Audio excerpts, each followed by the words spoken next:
Assalamualaikum warahmatullahi wabarakatuh. Saya ingin bertanya, apakah hal-hal yang tidak dilakukan atau dicontohkan oleh Rasulullah SAW? Tolong kalau nulis nama Rasulullah jangan ditulis SAW. Ini termasuk orang-orang yang pelit. Nah, bahkan disebutkan orang yang pertama kali meringkas sallallahu alaihi wasallam itu lumpuh tangan. Karena apa? Karena Allah menyuruh kita bersolawat dan tidak menyuruh kita bersaum. Allah mengatakan ya ayyuhalladzina amanu sallu alaihi wasallimu taslima. Allah nyuruh kita bersolawat. Kenapa kita siap nulis panjang ya? Lalu ketika sampai nama Nabi kita singkat. Kita nggak dapat pahala sholawat, bisa jadi dapat dosa gitu. Tatkala menyingkat sholawat untuk Rasulullah SAW. Maka katakan Rasulullah Sallallahu Alaihi Wasallam. Tidak dilakukan atau dicontohkan oleh Rasulullah Sallallahu Alaihi Wasallam, tapi dilakukan oleh masyarakat saat ini. Apakah disebut bid'ah?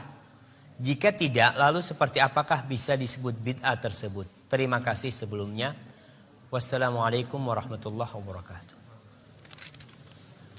Ma'asyiral muslimin, kita harus tahu bahwa ada usaha Zionisme dan usaha kaum misionaris untuk memisahkan Islam dari sumber Islam. Antum tahu sekarang ada jaringan Islam Nusantara atau Jamaah Islam Nusantara, yang mereka ingin memisahkan Islam dari mana? Dari Nabi Muhammad SAW. Nabi Muhammad itu datang bukan sebagai orang Arab. Beliau datang sebagai utusan Rabbul Alamin. Sebagai utusan Allah Subhanahu wa ta'ala.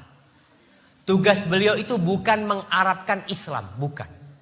Tapi mengislamkan Arab dan mengislamkan dunia.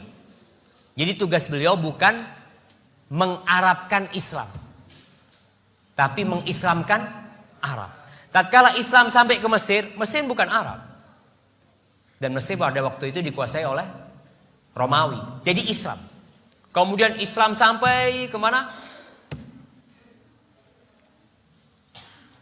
Ke Spanyol, ke Eropa. Eropa jadi Islam, bukan jadi Arab. Bukan. Jadi Islam. Ketika Islam masuk ke Indonesia, Islam itu mengislamkan Indonesia, bukan mengarabkan Indonesia, bukan. Tapi mereka berpikir, mereka ingin memisahkan Islam dari Arab. Nggak bisa. Islam dipisahkan dari Arab, gimana mau dipisahkan? Nabinya orang Arab. Al-Qur'annya bahasa Arab. Apa bisa sholatnya diganti bahasa Indonesia? Karena Islam Nusantara sholatnya jangan pakai bahasa Arab lah. Kita kan di Indonesia. Jadi Allahu Akbarnya diganti Allah Maha Besar. Gimana jemaah? Jadi kalau dikatakan bagaimana masyarakat kita, itu yang terjadi dengan masyarakat kita. Jadi ingin memisahkan Islam dari Islam. Jadi ingin menjadikan Islam itu menjawakan Islam. Jadi Islam dibikin Jawa. Kemarin dimulai dengan membaca Al-Quran pakai lagam Jawa. Jadi Islamnya dijawakan, bukan Islam ini mau mengislamkan Jawa. Karena agama yang diridhai Allah Subhanahu wa ta'ala adalah Islam. Jadi kemanapun kita pergi, kita akan mendapatkan Islam itu satu. Nggak ada Islam Arab, nggak ada Islam Mesir, nggak ada Islam India, nggak ada Islam Eropa, nggak ada Islam Afrika, nggak ada Islam Australia, nggak ada Islam Malaysia. Yang ada Islamnya Nabi Muhammad sallallahu alaihi wasallam. Inna ad-dina 'indallah al-Islam. Islam yang mana? Yang dibawa Rasulullah sallallahu alaihi wasallam. Kalau mau ada nabi baru di Indonesia, sudah berusaha. Kemarin di Indonesia ada nabi namanya Ahmad Musaddiq. Iya. Ngaku jadi Rasulullah, muncul Lia Eden. Muncul orang-orang mau bikin agama baru. Jelas orang menolak, tapi sekarang usahanya dibalik. Bagaimana mengislamkan atau menjawakan Islam? Indonesia ini ada berapa bahasa, saya mau tanya? Ada 300 lebih bahasa di Indonesia. Ada berapa suku di Indonesia ini?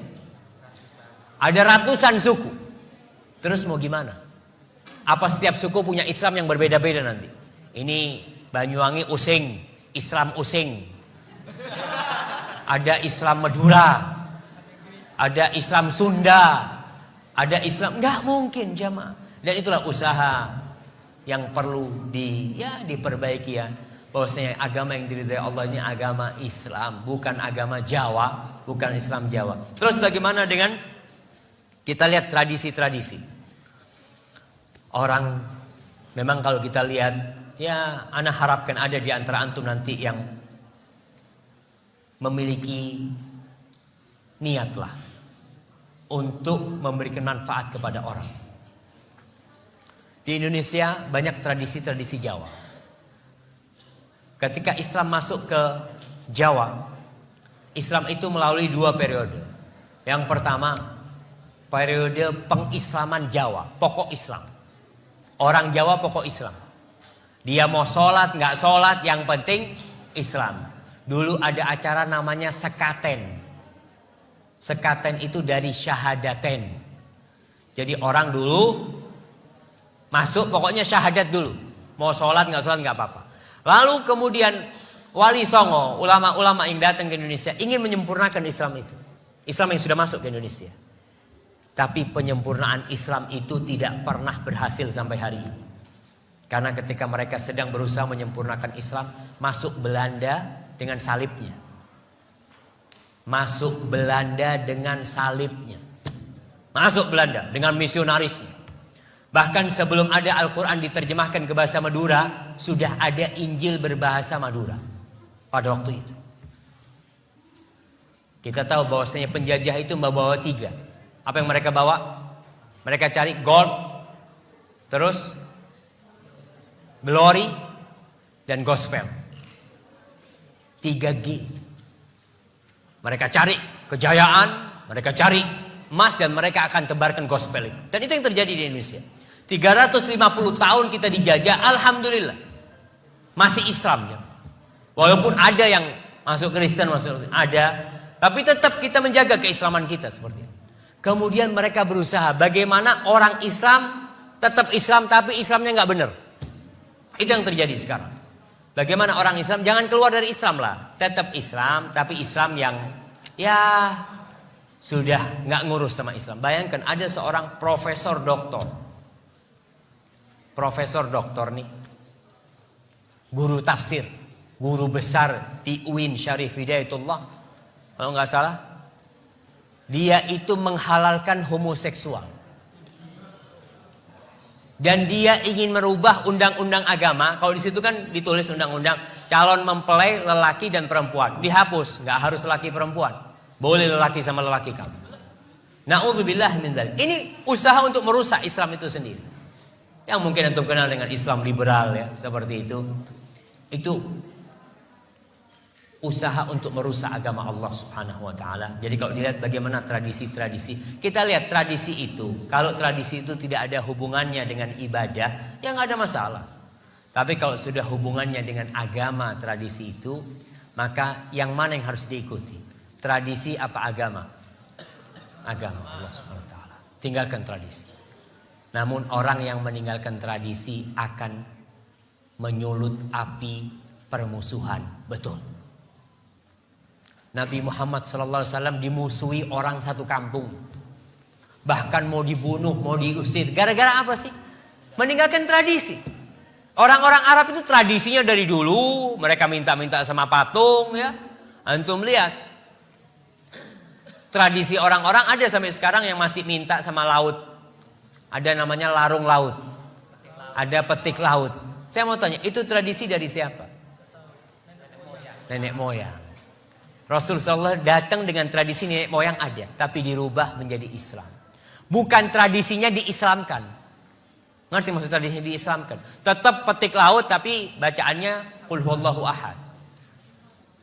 Kita tetap itu pengabdian kepada siapa? Kita kepala kerbau kita berikan kepada siapa? Ketika ke laut itu. Kepada Allah? Bukan. Kepada jin-jin penunggu laut kita lempar ke sana. Minta keselamatan kepada siapa? Kepada Allah. Bukan. Maka lihat kepada tradisi-tradisi tadi, kalau memang tidak ada dalam Islam, tidak diajarkan oleh Nabi, kita tinggalkan. Karena kita hambanya Allah dan kita bukan hamba siapa-siapa. Hadza wallahu a'lam bissawab.